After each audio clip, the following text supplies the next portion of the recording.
Well, you had these boxes with all the hooks stuck in the corks around the edge of the box. Yeah. And they were on swivel hooks. Dad could never say swivels, he always said shrivel hooks. Shrivel hooks. Shrivel. And we'd have about 4,000 or 5,000 hooks in 2 or 3 different crates. And he would get, squid was always better bait than pilchards. Pilchards would wash off pretty quick. It's all right, but not so good squid. So we go out we finish work, say 5:30. Your mum would bring down a tin of food for me, our fishing tin, and Dad would have his as well. And we'd go out fishing together. We'd go out, he'd bait up on the way out, all these hooks, and we'd find the spot. He knew where to go. I didn't have a clue, but he would know where to go. And then we'd have a hurricane lamp that he'd tie, light the hurricane lamp, and tie the lamp on the dan, put the dan out with the end of the line, long line on them, end of the boulder, and then we go, whichever way the tide was running, you'd either go up channel or down channel. Go with it, yeah. But you have to keep the line taut, so you go with the tide, and he would throw it out because he was more dapple at it than what I was. So we'd throw it out, and we'd go down about, it would stretch about 4 or 5 miles, I suppose.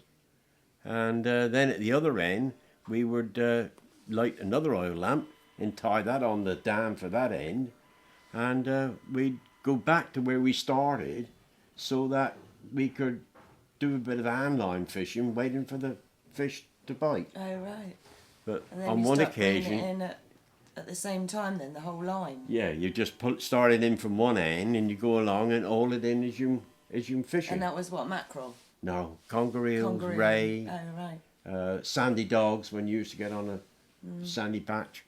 And the conger we used to catch used to be black ones because of the pigmentation from the weed. And that went, so if you catch enough sandy dogs and you keep them alive and put them into the conger, they take all the black skin off the conger eels and make them grey. You always got twice as much money for grey conger silvery eels. grey ones, and you Black would black. conger eels are so evil looking Yeah. that nobody would buy them if they So buy the them. sandy But dogs would take that colour sandy off them. dogs used to strip them off lovely. But when you took a sandy dog off the hook, he'd always put his tail up around. He'd take all the hairs off your skin. All your hair off. Yeah, like nothing. Yeah, off like your arm. sandpaper. Yeah.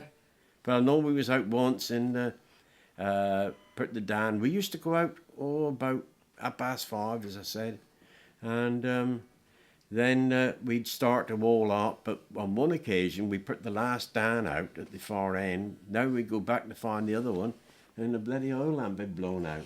So now we don't know. No GPS, nothing like that. You couldn't see hand in front of your face.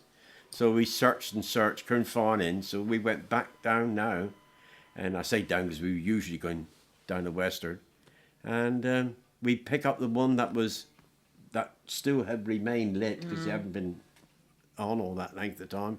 But when you fish from that end, then you're fishing against the tide, which made it awkward all in, and also that line hadn't been fishing long enough. Oh, right. See, when you started where you started got the all most fish in, on that end. then you get the fish there all the way through. But we used to have some good catches, and we'd come in about 4 o'clock in the morning, 3 o'clock in the morning, unload, and then get washed and that, and go out to work, back to the canning factory and start work again at 7:30 in the morning. So when did you sleep then? On the boat for a couple of hours. In between? In between. But that's the way it was.